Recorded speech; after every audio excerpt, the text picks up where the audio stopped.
This is a antenna cable install video real quick, just to give you an idea of how to run the antennas for these two units.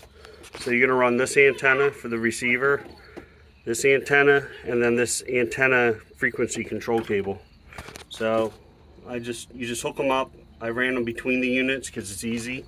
Brought them out around the back here with the power cable and just ran it down. And in the front here, I was able to zip tie it to the insulation bar. Now I used 1/2 inch flexible conduit to try and protect the cable. When you get back here, everybody's always missing this insulation. So am I. So you're always missing the bar. So I just used existing holes for when the bar was there.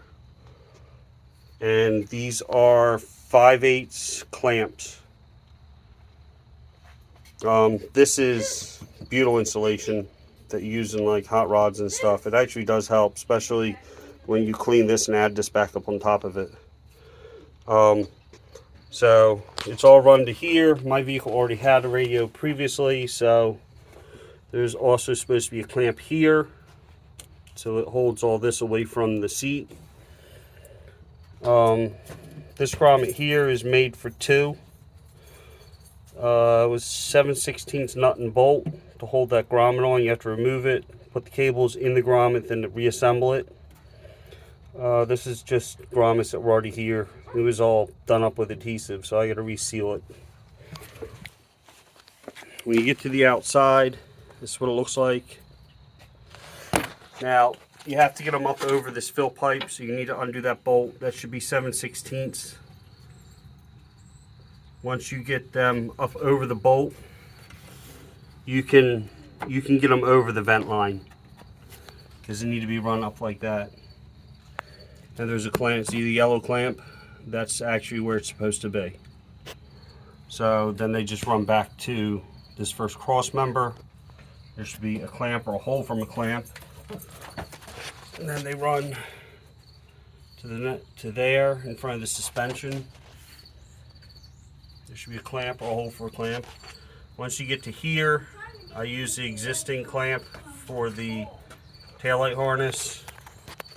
For the what they call the curb side, when you buy the antenna cables, I just zip tied it to the taillight harness. Then I ran it in loom all the way up and out of the body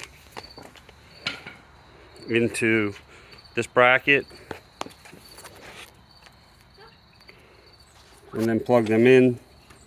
And I will be unbolting this antenna and turning it at least 90 degrees, because I don't like how that small coax is up against the bracket. Now, for the other side, the other offset mount, I ran that in 1/4 inch loom the rest of the way, and I zip tied it to the body harness, taillight harness, whatever you want to call it. Everywhere there was a clamp, I zip tied it. I didn't see much point in unbolting the clamps just to run it through the clamp and then bolting the clamp back on. So all the way to here, and then up and out of the body into another offset bracket and into here. Now this antenna is for the receiver unit, the R442, I think it is. I don't remember what the antenna itself is. I got it from the same company that I got the coax cables, the controller cable for the other antenna, and the wiring to wire power to the radio bracket. So this antenna, we cleaned it. We had to clean it up. I mean, it's used, it was dirty, so it didn't look nice like this. So we cleaned it all up with a wire wheel and repainted it, made it all look nice. Now, it did come with, there's an adapter in here that goes from large coax to small. And then there's a 90-degree adapter it came with to bring it out 90 degrees. I'm guessing so it's not tight up against this bracket, or maybe you need it depending on other brackets that exist. It also came with this ground clamp, which we ran down to an existing hole in the offset mount and used star washer for grounding. And then this plate goes back over top. And as you can see, even though these were painted black, and I've only ever really seen them black on guys' trucks, this is Kark 383 green underneath of the bracket. I painted them green because I didn't want so much black on the truck. And you can see on this one it actually says Kark.